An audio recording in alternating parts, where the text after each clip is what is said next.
আসসালামু আলাইকুম সুপ্রিয় চাকরি প্রত্যাশী বন্ধুরা, আমরা কিন্তু এই অঙ্কটা করেছি একটা, আরেকটা করে প্র্যাকটিসটা আমরা বেশি রাখবো যেন আমাদের কোনো ভুল না হয়।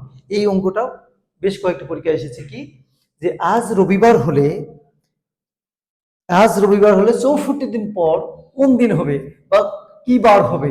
এখানে কোন দিন বা কি বার উল্লেখ থাকতে হবে। বার মানেও দিন, 11 বার, এই দিনের জায়গায় কি লেখ থাকতে পারে আমাদের বার, কি বার হবে অথবা কোন দিন হবে।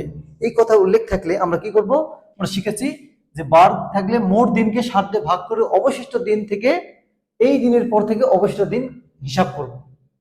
এই যে দিন উল্লেখ থাকবে সেই দিন থেকে অবশিষ্ট দিন হিসাব করলেই আমরা সেই দিনের নাম পেয়ে যাবো। তাহলে 64কে আমরা 7 দিয়ে ভাগ করি, আমরা 64কে যদি আমরা 7 দিয়ে ভাগ করি কি হবে, 7 নং 63 থাকলে কি এক অবশিষ্ট, তার মানে এই দিনের পরে একদিন গুনতে হবে।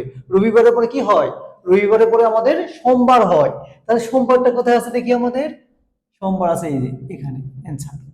এইভাবে তোমরা বাসায় অঙ্কগুলো প্র্যাকটিস করো, দেখো তোমাদের জন্য খুবই সহজ হয়, তোমাদের মেমোরিতে স্টোর হয়ে থাকবে।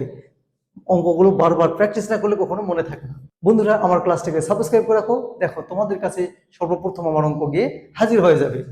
আল্লাহ হাফেজ।